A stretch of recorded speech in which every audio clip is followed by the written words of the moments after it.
Hello everyone, GoldenNova here. You've been waiting for it, I've been waiting for it, the thrilling conclusion of the Albaz storyline, the lore of the closed-off land of the Abyss, Season 1.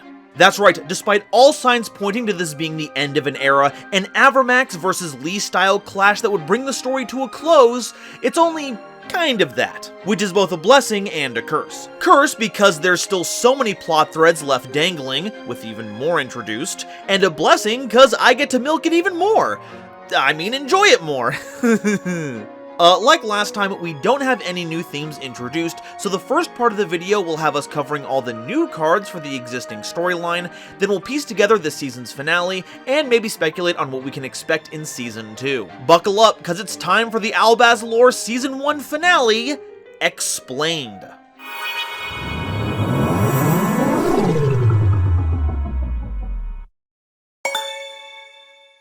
And what better way to start things off than by covering the little dragon that's on all the fusions. First up, let's cover our latest fusion, Albion the Incandescent Dragon, a level 8 light dragon fusion monster with 3000 attack and 2500 defense, requiring Fallen of Albaz and a light spellcaster monster as material. It can't be used as fusion material, and your opponent can't target this card with card effects. During your opponent's turn, you can target 2 monsters in any grave and special summon both, one to each side of the field. And if this card is in your grave, you contribute 4 monsters, one each from both players' extra monster zones and each player's center main monster zones, and if you do, special summon this card. And here they are, the presumably ultimate form of Albaz, having fused with Ecclesia's energy in a moment of extreme crisis. I like that it shares stats with Mirror Jade, but can be made directly with branded fusion, as opposed to going through a whole convoluted line with Flubellian. It's not quite as immediately threatening as Mirror Jade, mind you, but with its effect, you can easily summon back the Albaz used as material for this, and an extra deck monster from your opponent's grave. And then with a single discard for Albaz's cost, you get that Mirror Jade. In fact, I think you're going to see a lot of tricky plays with this card, because even though you're giving your opponent a free monster, you get to choose what gets revived, and in exchange you can mess with your opponent's graveyard effects, mess up their bestial summons, keep Called By at bay, you name it. As for its other effect, yeah, that's basically just for flavor, because I will point out that the zones you have to tribute them from are very deliberate. Depending on your interpretation, it's either meant to represent the diamond-shaped hole portals by connecting the center of each zone, or the 4 interlocking circles found in Branded in White and Alba Lenatus' chest piece if you draw a circle around each zone. This is doubly evocative, as that does look like the Zoa model from the William Blake mythology that we mentioned from last episode. But that's not the last little lore tidbit we've got here. You see that little unicorn horn up there on Albion? Zoom in on that. Closer. Closer. Closer! Ow! God, not that close, you'll poke someone's eye out. Look, it's the Icejade dagger that Albaz has had ever since he split from Alba Lenatus. Ain't that cute?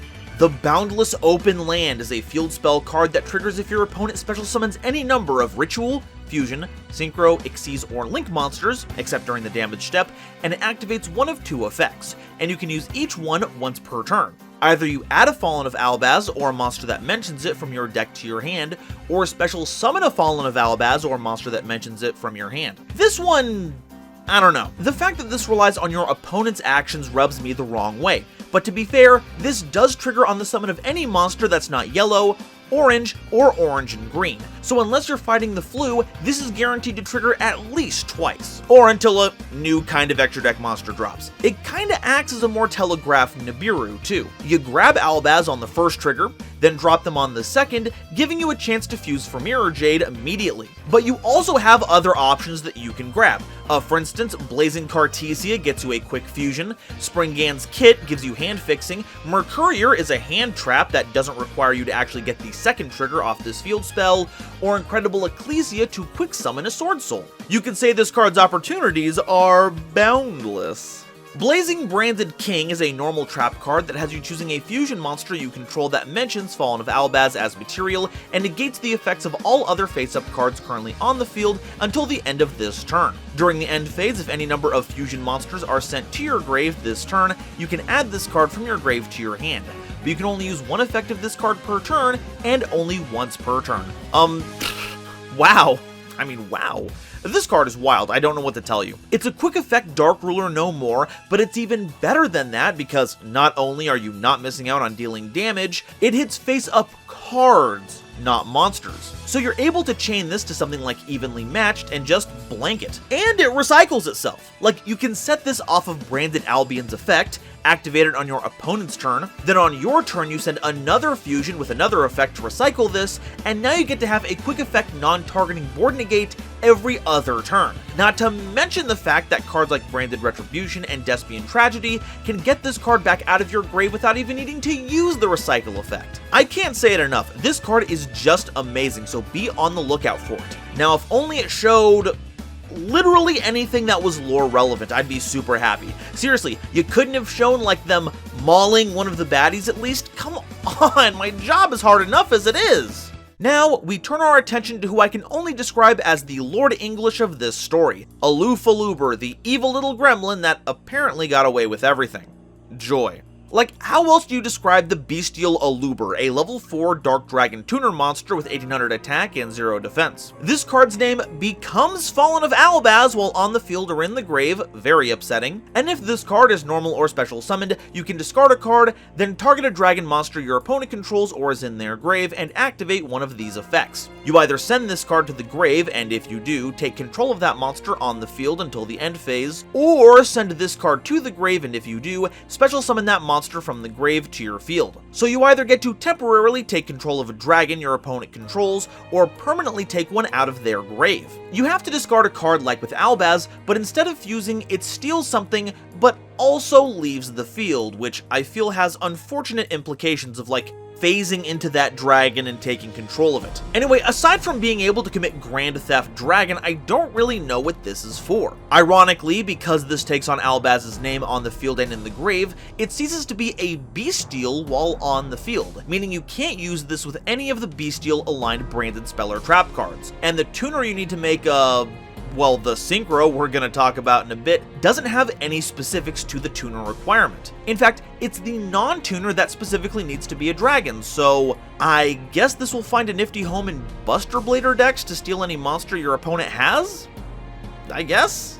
Bystial Dissipator is a level 10 Dark Dragon Synchro monster with 3500 attack and defense, requiring a tuner and one or more non-tuner dragon monsters as material. It can target a banished light or dark monster and special summon it to your field, and when your opponent activates a monster effect as a quick effect, you can target a banished card, shuffle it into the deck, then if you were that banished card's owner, destroy that monster. If your opponent was the owner, you negate that activated effect. Sadly, since there's no way for a card to be owned by both players, you can't overlap those two, but if you're playing Bystials, you can guarantee that you'll be at least destroying cards, since I assume you'll be banishing your own. But what I think is funny is that it doesn't care about banished light or dark cards like basically everything else Bystial related, it just returns banished cards. So the second your opponent banishes anything for their own engine, including spells and traps, Dissipator's ability is online. I also like that while you'll likely have a stable of Bystials to summon with this card's effect, you can steal your opponent's banished light and dark monsters too,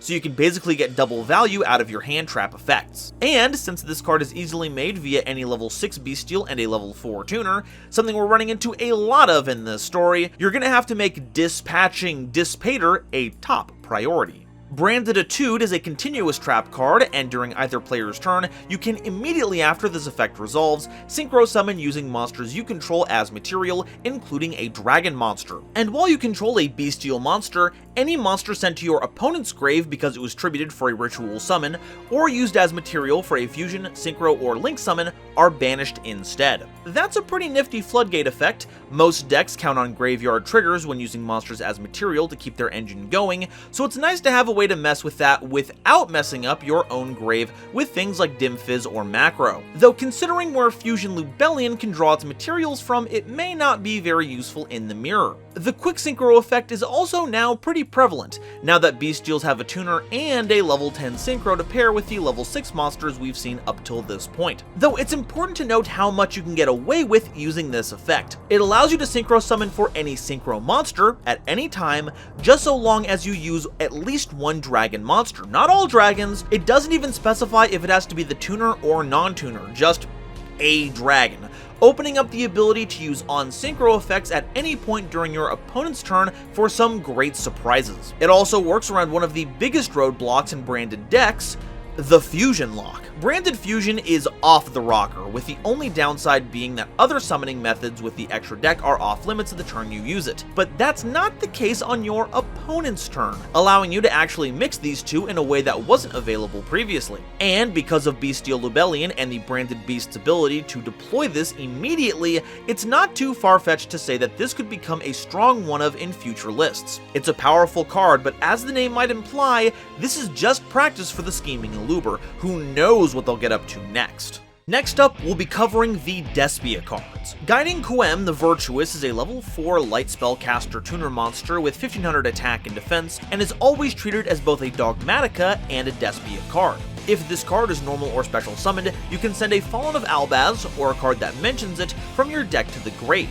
And if any number of cards leave the extra deck, except during the damage step, you can target a Fallen of Albaz or a monster that mentions it in your grave except a copy of this card, and special summon it. Ah, finally, we get a card that represents the first Saint of Dogmatica. Or rather, one that mentions them by name, since we've had White Relic for a while now. This acts as a foolish burial for a ton of cards in the Albaz storyline, and it's actually kind of wild how many play sequences you can explore with this. At time of recording, there are 10 main deck monsters that you can send to the grave with this, and any of them can be revived once a card leaves the extra deck, whether you send it directly to the grave via a plethora of Dogmatica effects, or just by summoning something. There's Albaz, of course, but you can also go into Blazing Cartesia for that quick fusion, Shrouded Albion to foolish a card, Springand's Kit to fix up your hand, or Incredible Ecclesia for Swordsoul access. And this isn't limited to just monsters. By sending Branded Retribution, you can immediately access any other branded spell or trap card that's in your grave. And if you play this in Bestials, then this is another tuner you can use with Branded Etude. And we've only seen the surface of what this card can do. After all, it's likely this story hasn't come to an end yet, and the more cards that are printed that invoke the name of Albaz, the more targets this has, and thus, even more utility. So it's very possible that this will be a big factor in guiding the path of future branded lists. Despian Lulu Walilith is a level 12 light spellcaster synchro monster with 2500 attack and defense, requiring a level 4 tuner specifically and one or more non-tuners as material. Once per turn, if any number of cards leave the extra deck, except during the damage step, you can make all face-up monsters you currently control gain 500 attack, then you can negate the effects of a face-up card on the field until the end of this turn. And during the end phase, if this card is in the grave because it was sent there this turn, you can special summon a light spellcaster monster whose attack equals its own defense from your hand or deck. So we've combined all the effects of Fleur's first form together, but this time gives a boost to all our monsters, and can negate any face-up card, not just monsters. And because it triggers anytime a monster leaves the extra deck, you can use this turn after turn. And the floating effect ain't half bad either, especially if we send it right from the extra deck to the grave to help with the ritual summon of Albaz Lore using Dogmatic Calamity. I look forward to seeing how this card shakes up the metagame from this point forward, and I'm also looking forward to seeing Lulu Walilith get a weapon upgrade at some point. I'm sorry, it does look really cool and ornate, but what in the world is that big wedge thing on top of your sword? Next up, we have the Icejades. Icejade Adrian Ron is a level 7 Water Aqua Tuner monster with 1500 attack and 2500 defense. You can discard one other Icejade card or water monster to special summon this card from your hand, then you can special summon an Icejade token, which is a level 3 Aqua Water monster with 0 attack and defense. And while that token is in the monster zone, the player who summoned it can't special summon monsters from the extra deck except water monsters. And this card's name becomes Icejade Cenote Enian Cradle while it's equipped with an equipped card. Okay, so lot to unpack here. First off, that first effect sounds very similar to the Swordsoul ones that summon tokens, especially Long Yun, what with the discarding to summon from hand and making a token deal. Though in this situation, the base monster is a tuner and the token is not. And considering that Swordsoul Dragon of the Abyss is in the background, I believe this means Adrian has defeated them in their epic conflict, and has in some way turned them into another Icejade creation for their own usage. The levels also match up in the same way, so not only do you gain access to Adrian Jaimir, an already stupendously powerful card, but also Swordsoul Supreme Sovereign Cheng Ying. But you don't have to limit yourself to just synchros, because unlike the Swordsoul tokens, you're locked into only summoning water monsters from the extra deck, not synchros, so any link to water monster is fair game here. The area link is probably the easiest to access, but you've also got Marincess Coral Anemone and Miss Starboy. Heck, this could make Halqifibrax if it was still legal, so there's that. But we haven't even touched on the wildest thing this card can do, because the name change effect is also super relevant to the theme. By equipping either of our Icejade creations, or any equipped card, I just assume those two will be the most frequently used, it takes on the name of the deck's signature field spell, which is important to a few of our cards, though it works best with Curse. See, it requires you to have both the field spell and an Icejade monster, but with the name change, Ron fills both requirements, because their name becomes Icejade Sent Out Any and Cradle, and hey, look, that's Icejade in the name of a monster. This allows it to stop your opponent from activating the effects of monsters they control that turn their special summoned, and if paired with Cosmic Lore, will keep them from activating monsters on turns except the ones they were summoned on, causing a complete skill drain-esque effect. And let's not forget that you discard as cost, so we have even more Atlantean shenanigans on our hands. If you've ever wanted to pick up the deck, now is a great time for it, as the deck is only getting stronger with age, which is kind of the opposite of what happens to these themes. Normally new support for rogue themes tends to cool off over time. Next up are the sprites. Okay, not specifically a sprite, but kinda. Fallen of Argyros is a level 2 Dark Thunder monster with 700 attack and defense. If a level, rank, or link 2 monster is anywhere on the field, you can special summon this card from your hand to either field.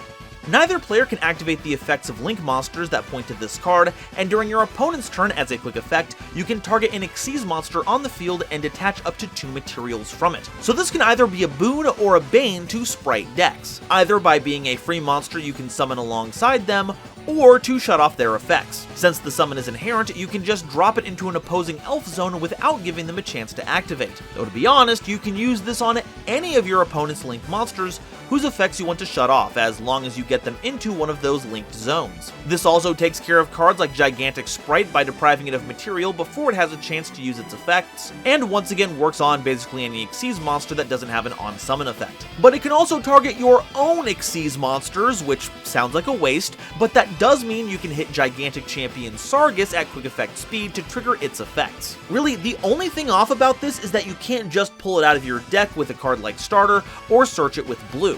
But I'm sure that, given time, the whole Sprite community will fall in love with it. Next up is a familiar face with Swordsoul.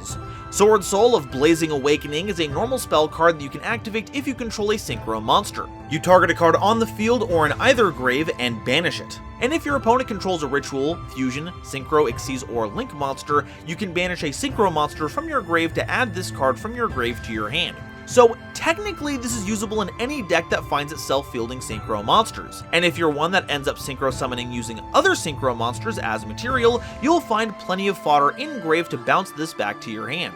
But all of this is in service to what amounts to a single piece of targeted removal. Not incredibly powerful in the grand scheme of things, but because it's searchable by Chi-Xiao, you do have the option of grabbing an immediate answer to most anything on the board or in the grave. So as a potentially recyclable tool in a toolbox, it's not too bad. But seriously, what is that thing at the end of Lulu Willilith's sword? If there's some kind of historical precedent for that thing, I'm gonna feel real stupid. Our last new arrivals come to us from the Tri-Brigade. Tri-Brigade Roar is a quick play spell card that you can activate if you control a link monster. You send a Tri-Brigade card from your deck or extra deck to the grave, then target an effect monster on the field, and apply this effect based on the type of card sent. If you send a monster, change the targeted monster's attack to 0 until the end of the turn. If you sent a spell card, you negate the targeted monster's effects until the end of the turn. And if you sent a trap card, you return the targeted monster to the hand. So, I'm gonna put this out here, this card is just busted, no doubt about it. Controlling a link monster is one of the easiest things you can do in the game today, so getting this card online isn't exactly tough. And from there, you have a whole slew of modal options. Strongest of all is the one where you send a monster. While reducing a monster to 0 attack temporarily is probably the weakest of the printed effects, almost every Tri-Brigade monster has an effect when sent to the grave, so you're getting a little extra bonus on there. By sending Kit, you can trigger the usual line that comes from discarding Fractal, or you can bin Nerval to get the search immediately. And by sending targets directly from the extra deck, you can swap out one of your cards for Revolt by sending Bearbrum, Shrey can get you a search depending on your banished pile, or you can send its upgraded version Bucephalus, so you can also send Garura for a draw. And speaking of Bucephalus, by sending a spell card to negate or a trap card to bounce, you're fueling up the grave so you can actually summon this thing. It's a bit of a slog, but banishing your opponent's entire board is pretty neat. Trust me, resolve a couple of these and you'll be in for a roaring good time. Alright, we've caught up on all the new cards and what they do, but before we put together an interpretation of the events about to unfold, let's take a look at some of these cards and see what their implications are, and in the case of conflicting theories, what I believe was the intended messaging. First off, I'd like to cover the new Albion form. This draws parallels with the other two Albion forms, which means this is some kind of true or ultimate version. I also think it's worth mentioning the Iceblade Shardhorn again for good measure, because I think it's a pretty nice narrative payoff. What's a real downer though is that we only see Incandescent Albion on 2 cards, neither of which directly interact with any other card. This in turn means we won't have a clear perspective on the events of the story, which is pretty anticlimactic for where we're at, not gonna lie. What about Aluber? Well, that's also a bit of a mystery, but there are a few things we can infer from the art and mechanics. Notice that Aluber is a tuner now. How'd that get there? Well, a focal point of the image seems to be the red diamond that's now in Aluber's possession, and the closest thing we've seen that matches that item is the jewel in the hilt of Cartesia's sword, an item that has had 0 plot significance up till this point. So while this is speculation, this red gem may be the artifact that granted Aluber that tuner status. Go with me on this here. Ecclesia only becomes a tuner after visiting the Icejades and Sword Souls. Cartesia is a tuner as well, so even though the gem is crystallized, they still possess the tuner ability. But after being cleansed of Despian influence, the sword is left behind and is taken by Aluber, though we'll have to see if any future Ecclesias are tuners to see if this theory holds up. There's also the fact that Quem is a tuner despite not being seen with the gem, but I actually think I have an explanation for that. And that means jumping into an analysis of Lulu Walilith, and that is a heated topic if ever there was one. First off, what the heck is up with that name? Well, previously we talked about how a lot of elements of this story draw from the Book of Revelations, so it won't surprise you to know that there's some more religious connotations with this. Luluwa is the name of the oldest daughter of Adam and Eve, and Lilith is the name of the first wife of Adam, and if you've played any amount of fantasy anything, you'll know that there's a few demonic implications on that end. Now, why would they combine the names of what is the demon queen with what would be the prototypical woman in that mythology? Probably to mess with us, because discussion online seems to boil down to the question of if Fleur has been revived and is back on the side of good, or is still possessed by evil. And I'm gonna let y'all know, my interpretation is that the Grand Knight of Dogmatica is still under the sway of the Despians. At least, at first. Let's take a look at those synchro requirements. A level 4 tuner, and any number of non-tuners. Now, you could have any combination of non-tuners that equal 8, but for the sake of the analysis, I think it's safe to say that the implied non-tuner is a single level 8. Lulu Walilith's previous form was the level 8 Grand Guignol, a trait that's shared by every version of Fleur we've seen so far. So that begs the question, who is the level 4 tuner? Well, it's probably not Ecclesia or Cartesia. They're busy falling from the sky and or joining with Incandescent Albion. So that leaves us with the Bestial Aluber and Guiding Quem. And since Quem's art has them surrounded by the souls of previous saints and part of Grand Guignol, I think it's safe to say that Quem is the intended tuner, who initially collects Cartesia's discarded sword and uses it to call forth Lulu Walilith from the remains of Grand Guignol. After all, this wouldn't be the first time the White Relic called upon their White Knight. The gem is then later gifted to Aluber as part of their takeover of the Dogmaticas and Despia that we see in Branded Etude, with an unmasked ad libitum that I still have no idea who it could be, but that does beg the question. We've seen all these members of Despia and Dogmatica so far. What happened to Maximus? Well, since they don't show up on any of the cards this set, and considering the similarities of Albazoa's wings to Maximus's, I'm inclined to believe that this is, in fact, Maximus. And after Ecclesia, the 665th saint, was claimed, well, who else but the leader of Dogmatica should take on the mantle of Saint 666? Looking to achieve ultimate power, Maximus fuses with the source of all brands. This turns Maximus into a horrid, godlike creature, but the mutations of the brand give him more control over the interdimensional holes than ever before. But for all that mastery, one slip-up is enough for hubris to enact its price. And as the mutation continues to take shape, the godlike form begins to twist and curl into that of a dragon. A bestial.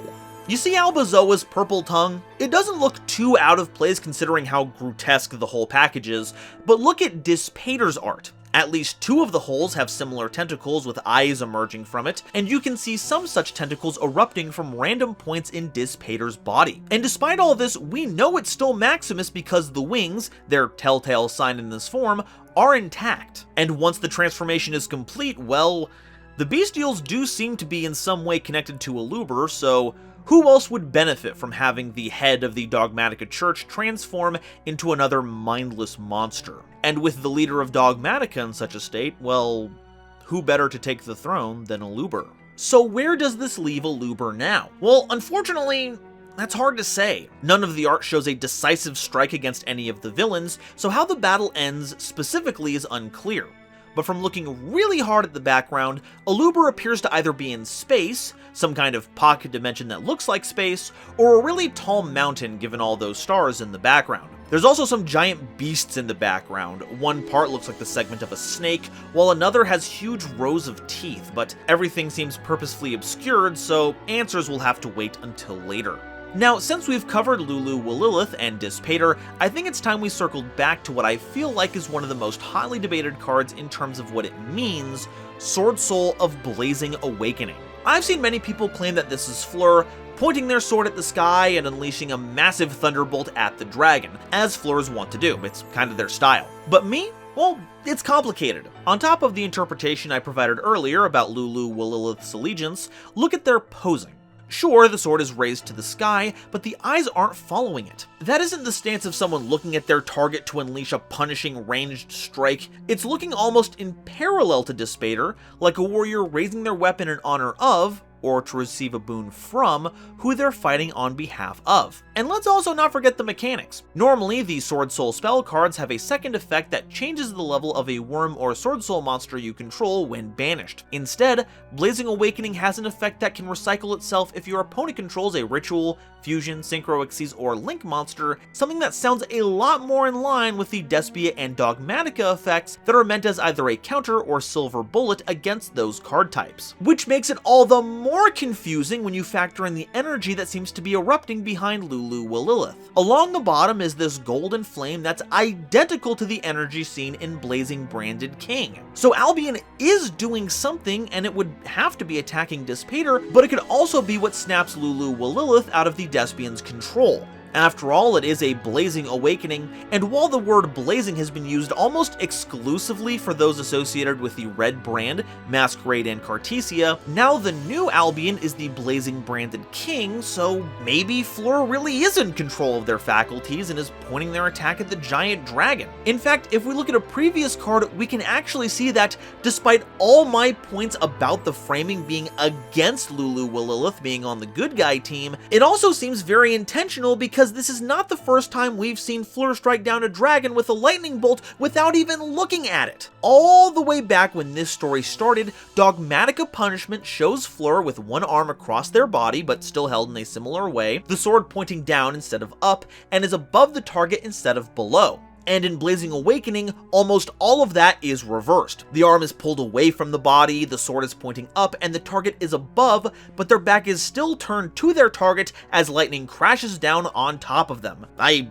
honestly feel a little silly for not catching this sooner. Now, around this time, presumably just after this, we have Tri-Brigade Roar, which has Shreg in the foreground, drawing a lot of attention away from what's happening in the background, where all the real lore stuff is going on. GoldenNovaYugioh stands tall with their sword raised, but the big detail is the arm of Despia. The ring of holes around its wrist, once a symbol of their power and mastery over the interdimensional portals, is now breaking apart, and it looks like some kind of explosion is taking place where the arm would meet the body. It almost looks like a laser is being fired off screen to cause the explosion, which is probably what Schrage is looking at. But since it's off screen, we can't confirm exactly what it is. Once again, speculation is our only tool. The color blue has been associated with almost all the Tri-Brigade weapons up till this point, but the one we've recently seen is Rindbrum's lightning cannon, so I have to assume it's from that. Otherwise, Farragut got an incredible upgrade to their sniper rifle and is just ready to destroy interdimensional beings.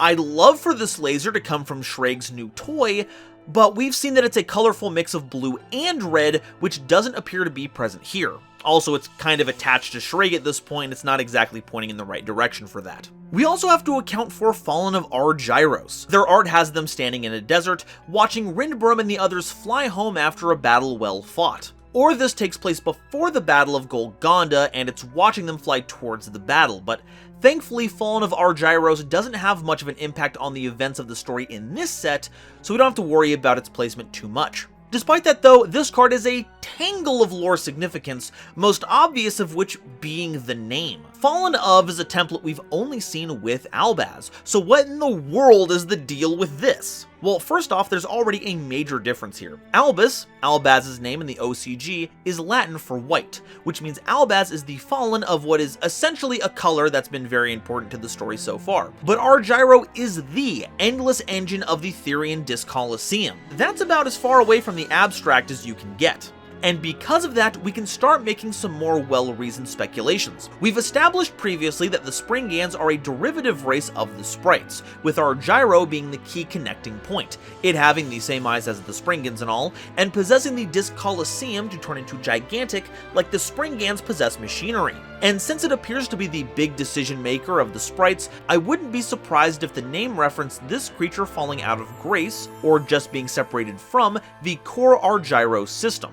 And we know they've been separated for a while because a lot of items here indicate that this is Spright Sprind. It has the jacket Kit used as part of its containment device and has red energy going out one end and blue out the other, with a purple center combining the two. The inclusion of Sargass's necklace is a bit concerning. It looks very much like they're remembering a fallen comrade, but the necklace isn't present in Sargass's new form, so it might have been left behind as part of that transformation, so I'm hoping they're okay. But the most concerning aspect here is the armor, as it bears a striking resemblance to Lubellian's. Three distinct features are the holes in the chest plate and hands, reminiscent of where the branded jewels would be for Albaz and Aluber. The segmented wrist armor is a dead ringer for Lubellian, as we see it in multiple of their iterations, and most of all, the helmet looks pretty draconic, crowned by Lubellian's horns. What does that even mean? Well, I can't say for sure. Maybe these fragments were left behind after Lubellian was defeated in combat at some point and Sprind is now possessing those pieces to make a new body? Has Sprind joined Aluber's side and the armor is a gift? Personally, I feel like this armor may have once been Aluber's, but was discarded in the desert long ago in favor of a more elaborate wardrobe, and Sprind simply found it. After all, Golgonda is littered with scrap and refuse, not just from this world, but from many others that find their belongings scooped up by the holes. Finding something like this in a place like that isn't so outlandish. But this leaves us with another question. If this version of Sprind is the Fallen of Argyros, and the latest godlike creature of Dogmatica is named Albazoa, is Fallen of Albaz a scion of this core of the brand?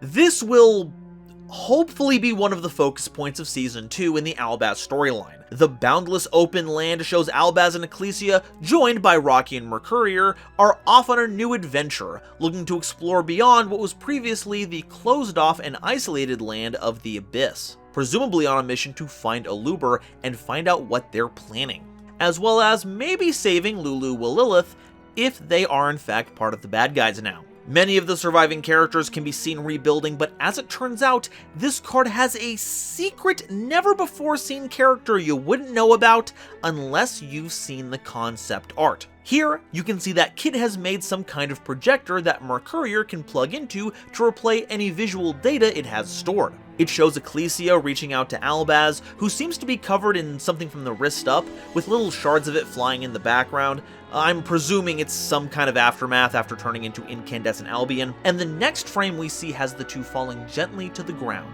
I wouldn't be surprised if this was to parallel Albaz's first time going into the Feral Albion mode, with Ecclesia guiding them out of that state, though their trapped state could be the consequences of an attack from a battle we never saw, so she could be saving him from that. But the next frame is what's most intriguing, as it shows Albaz and Ecclesia discovering, isolated from the rest of Dogmatica, one of the gooey red and purple eyes that were attached to several of the church's more disturbing relics. We can see many of them as part of Quiritus's armor, and dripping from the sky in Dogmatica Turgi. And now it's just a little orb with spindly arms and legs. This is identified as the soul of the 317th saint of Dogmatica, which doesn't have any significance outside of a little joke, as 317 is the 66th prime number, referencing the number of the beast, and if you flip it upside down, it does spell lie, which I think is very funny. But that has its own mess of implications, because that means this is the third tiny life form that has the ability to possess items and control them. But this isn't just a bespoke life form, this is somebody's soul. And if someone's soul can be shaped to do something like that, then what does that imply about the sprites and Springans?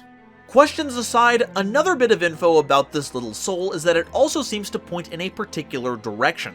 So, Kit throws together a new flying machine for him, plugs this soul into the compass, and sends them on their merry way. And that's the eye you can see in the open, boundless world, a detail that is, I should mention once again, locked to the concept art. The only way you could have noticed this without the concept art is if you had paid so much attention that you made the connections between how the eye looks in this art to how the eyes look in Despia and Quiritus. But that does it for all of my interpretations on the cards. Now it's time we tie it all together. Light.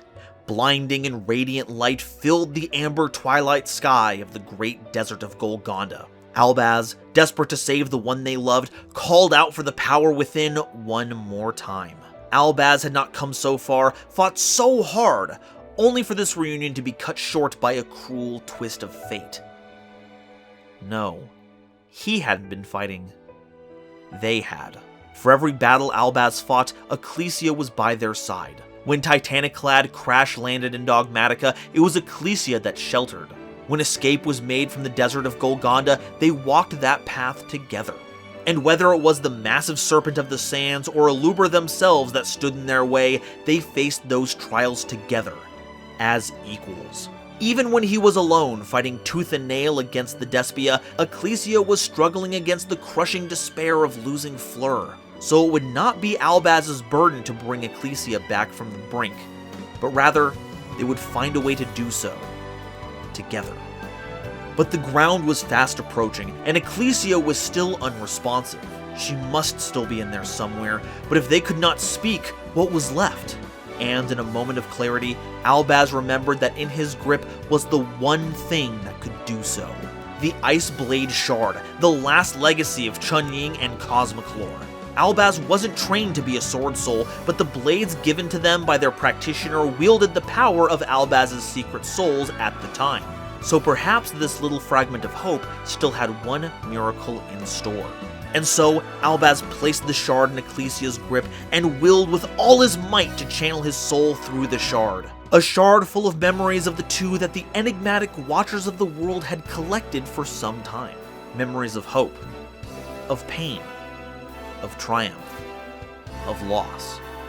Of all the things that had brought them together, every testament to the love and friendship they shared, and with every memory, both cruel and kind, Albaz pleaded for Ecclesia to awaken.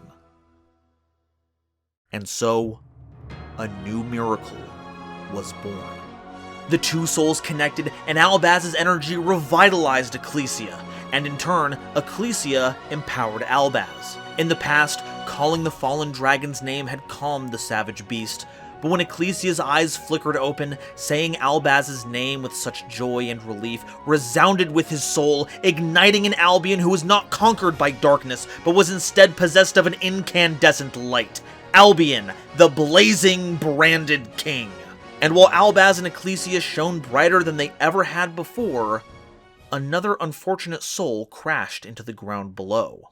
Grand Guignol, the Dragon of Dusk, lay crippled upon the sands. Rindbrum's lightning cannons had scored a direct hit, tearing the sickly, pliable armor of Slaughter to shreds. And to add insult to injury, its ward, Blazing Cartesia, had been ripped from it, currently being freed of the influence of Despia.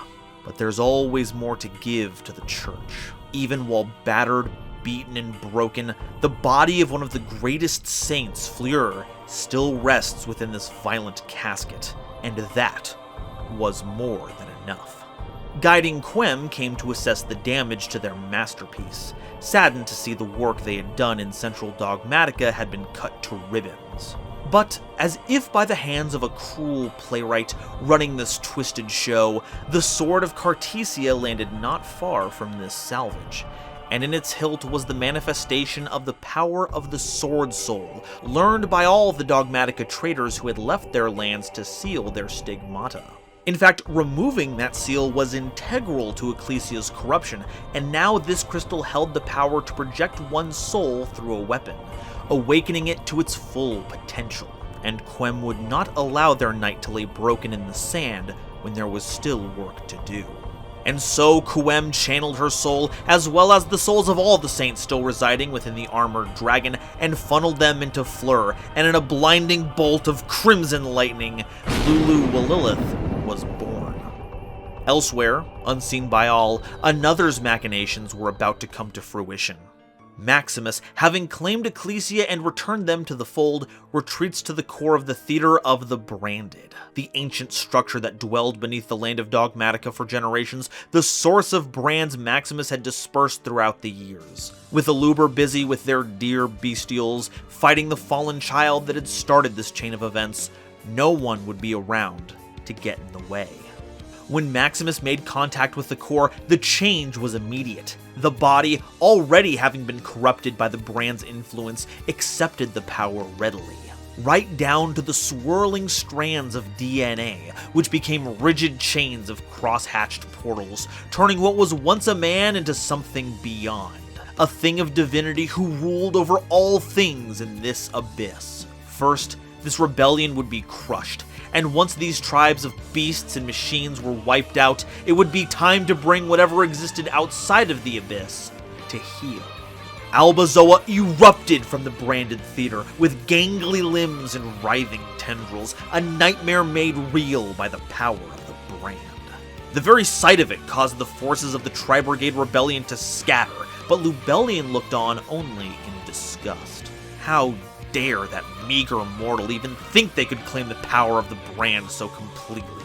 Though, considering how power-hungry that cleric was, Aluber had only himself to blame for being so careless. Still, perhaps this turn of events could be an opportunity. As Zoa rampaged, Lubellion spied the dark tendrils slowly creeping up from its sickly alabaster hide. Arms grew from places that should not be, and horns sprouted from its pallid brow. For the power of the brand was not one that could be tamed. Its magic could not be shaped, but rather it is one that shapes the user. In moderation, it brings forth the power locked deep within the heart of the user. But with so much of it coursing through Maximus's veins, such power would not remain subservient, and would instead shape the user to its liking. And thus, the bestial Dispater was born. But for Aluber, it was of no consequence. While Maximus had taken the power of the brand, he had left his throne open for the taking, with many servants left unattended. It'd be rude to keep so many dedicated vassals unattended, and with Quem's return, the crystallized power of the Swordsoul was now in his grasp. From this point forward, whatever happens could be dealt with accordingly. And with the Dogmatica Church forces at his command and a fitting prize in hand, Aluber decided it was time to move along. Perhaps as a way to regroup their forces or to follow up on schemes already in progress. Regardless, this isolated land would not be so isolated for much longer, and Aluber would be the first on stage for this glorious new act. With that, a new chapter of the battle unfolded. Albion the Incandescent Dragon joined the fray, alighting the battlefield in golden flames. Lulu Willilith rained down vengeful lightning, while Dispater plucked its adversaries from the ground like so many ants, crushing them in its mighty fists, all while commanding an overwhelming series of holes and undulating tentacles. Albion dodged bolts of lightning and insidious portals, eventually engaging the two in physical combat. But as Albion traded blows with the fallen Swordmaster, Ecclesia's memories of her sister rose to the surface. If she could be saved, then why not Fleur? And so, Albion considered the options and rushed Lulu Willilith with all the force at its disposal. The Swordmaster was ready, inflicting a grievous wound on the mighty dragon as it charged forth, but not without trading blows. The Ice Blade Shard dug itself into Lulu Willilith's shoulder, and Albion projected his soul, reaching out to find some part of Fleur that might remain within.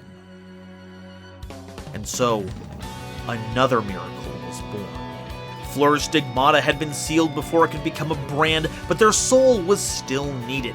And so, Fleur's body was possessed by many other saints, burying her soul so far deep that her body could be as a puppet on strings. And by killing Fleur, it would be that much easier to control Ecclesia. But now, there was a chance to bring her back. Albion reached out, calling to Fleur's soul with memories of love, memories of life, memories of hope. And with that, Fleur was pulled out from the ocean of despair, conquering the souls that held her down, and the Swordmaster was reborn. While Albion had sustained a deep cut, it was thankfully not fatal. But it would be up to Fleur to lay the unearthly dragon low. The Incandescent Dragon mustered all their golden flame to empower Fleur, and with the Swordmaster channeling all their might into their new blade, a maelstrom of bolts were sent forth to slay the savage beast. But by itself, it would not be enough. Dispater shuddered, but was a creature from the great beyond.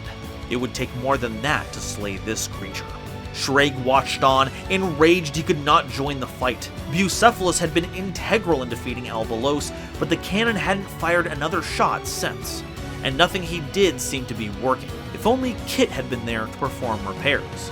And as it turns out, the tiny mechanic was there to help. Just not with Shreg, because while the new Tri-Brigade arm wasn't functioning, Rindbrum's lightning cannons still did. And across the battlefield, the same concussive blast was heard, rocketing through the sky and catching Dispater in the chest, blowing one of their arms clean off. It appeared that the blue and red lightning had come together to form a power that could rival the Bucephalus cannon, which itself was powered by the combination of blue and red sprites. And so, with victory in sight, the forces of the Tri-Brigade leveled their weapons, while Dispater howled in pain and anger, and as the two forces clashed for the final time,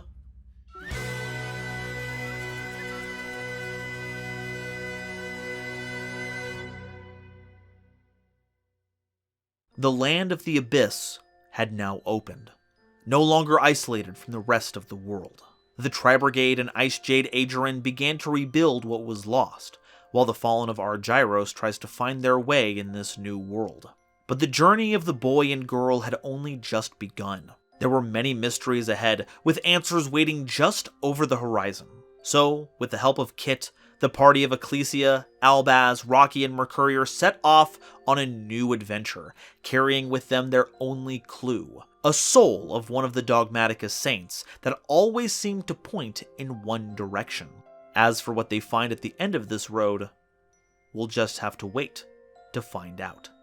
Everyone, thank you all so much for coming along with me on this journey. The Albaz storyline was my first foray into handling the lore of Yu-Gi-Oh, and y'all have shown it so much love and support over the years. Genuinely, it means the world to me that I get to nerd out about details across the art and mechanics, and that you all want to be a part of it. I know we all thought this would be the ending of one story and the beginning of a new one. Heck, I'm sure I played no small part in that expectation, but in a way, it kind of is. I look forward to new releases showing us the world beyond the Abyss, and maybe filling in the details we're still missing. Heck, we don't even have to wait much longer. This March, the next valuable book is due to release, which should shed a lot of light on what's happening. And I can't wait to see how much we got right, and how much was wildly incorrect speculation.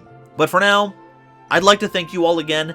and ask for your help. If you've gotten this far, I know you have a deep appreciation for this lore, and anything you can do to help out would mean the world to me. Liking and subscribing are both pretty quick and easy ways to do that, especially the subscribing part, because we're getting pretty close to the 50k milestone, and I cannot wait to talk about Icejade Explained. Sharing the video around is another great way to spread the word. A, because people get to enjoy more of the lore, and B, though it might be a bit selfish, the better the video performs, the better off I am, so sharing it with a friend, posting it on social media, or asking your favorite streamer to watch it are all great ways to introduce people to this lore. If you want to hang out with other like-minded lore heads, the Discord has you covered, and if you want to help give some stability to the channel, please consider leaving a pledge on my Patreon, where you can get early access to videos and help decide some that I make every month. Today's episode was brought to you by my lovely patrons, including this month's illustrious Quasar Commander Green Knight, Nebula Navigator's 3rd Dynasty, Adam Zajdel, Avi Chali, Kane Senpai, Cameron Berg, Chibi Gohan, Eric, Frankie, Genesis Yu-Gi-Oh!, Gloomba331, Great Big Pillock, Hairbear, Harry the Ominous Benefactor, Howling Zangetsu, Iskander711, Ironic, John Manji, Julius Sneezer, Larakia, Manacharge, Marluxia is a Girl, Meteornus, Michael Madsen, Mighty Action X, Panther J, Rebel King Lucifer, Rem T Bright, RJ the Jank Monarch, Ruxith Sarani, Sophie, apparently, the Charizard Flame, the Fresh Prince of Conair, the Wizard Moose and Xander Wolfensberger, Cosmic Crusaders Ariel Kersey, Bear Sharktopus Studios, Chaz Ghost, Chris Kessler, Corbinisms, Danny Bound, Emily, Eva Padilla, Herbal D, Jesus Garcia, Kale the Dragon, Carp, King Scarlet Yu-Gi-Oh!, Lord Whoop-De-Doo, Manga Pages, Marion James E. Picata, Matt Simmons, Neo Trinity 7, Nitromo, Put a Card Trooper Up My Ass, call that a card trooper an ass sandwich, but Noah Jenk calls it lunch, I vote for Ophion to be banned, Sarah Lo Sulci, Shooting Star 3300, Star-Lord 777, Super Purd, Tucker Ordorn and the Legendary Raven, as well as the wonderful Starlight Explorers you see on screen now. I'm only able to continue doing this thanks to the support of these lovely people, so if you'd like to be a part of these credits, help me in my journey to cover all of Yu-Gi-Oh's archetypes, and get all my videos just a little bit early, please check out my YouTube membership or Patreon links in the description to see if I have anything you'd like on offer. Now, if you haven't seen the rest of the Albaz lore, I've got a playlist for you right here so you can catch up. Otherwise, thank you all so much for watching, and I'll see all of you next time we visit the Abyss. Bye-bye.